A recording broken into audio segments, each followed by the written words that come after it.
And here's another question from a listener. This one from Sharon. Warren, please help quickly. I'm going to read this right from the letter, so here I'm going to share this with you. First 2 days at new home, Kai came when I held leash. Loves walks, rides, and car. He's great once we go. Then he wouldn't let me put the leash on. Couldn't go without it, so he peed and pooped in the house. Once we got the leash on, it took about 30 minutes, left it on him all the time. Then decided to show him how I can take it off in the house and put it back on for going out. Worked for a day or two. Now I can't get it back on. He backs away from the house. But he comes to me in the morning for a massage. I have no land, so we have to drive to parks for walks. He has no problem with the car or walks. What can I do? A fast resolution is needed. No such thing as a fast resolution. The dog would give you plenty of time to learn, so bear with me on this one.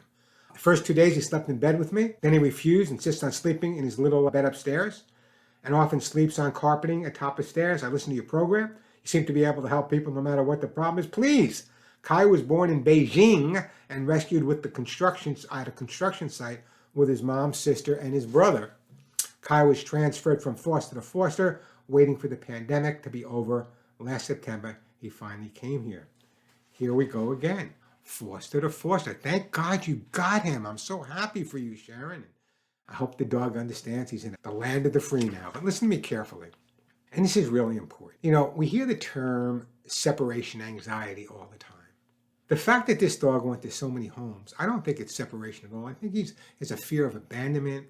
I think he's kind of learned that there was a bit of a honeymoon period when you first got him, and now he's kind of off on his own. Let's start with the leash, first of all. You made a big mistake. You knew right off the bat the dog was fearful of having a leash on him.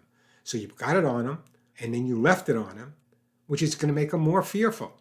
What you should have done is taken that leash and placed it on the floor when you gave him a treat, left it on the floor around his food dish, left it by the back door, not on him.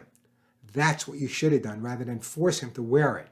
In the world of animal behavior, a lot of aversive trainers use something called flooding, taking something to dogs that's fearful and forcing them to do it, which I'm 100% against. I think these people are morons that do that. What we need to do is let's go back again.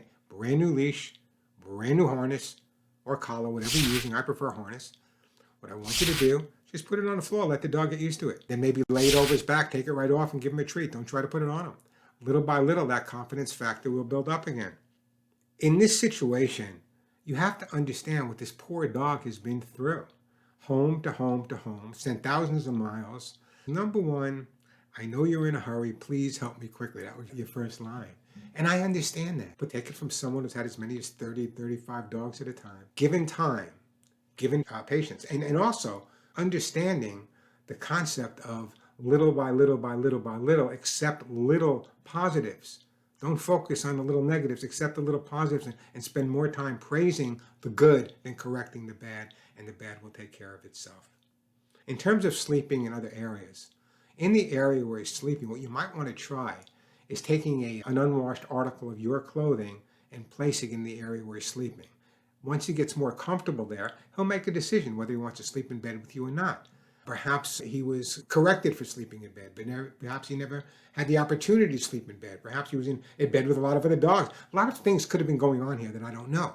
But again, I want this resolved, and the way to resolve it, build up his confidence a little at a time. Don't stress him out. Follow my advice on the collar and leash.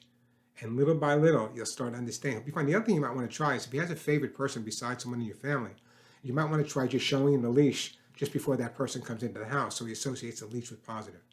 So what we're doing here is kind of counter conditioning. I just want you to understand the word counter conditioning. What we've done is we're going to take something that the dog is afraid of and turn that into a positive, little by little by little. No such thing as overnight success when it comes to behavior. Good luck to you, and keep me posted. Don't be afraid to call the show down the road if you have more questions. And I appreciate the fact of you taking this dog from Beijing. Good luck to him. Give him a big hug and a kiss from me.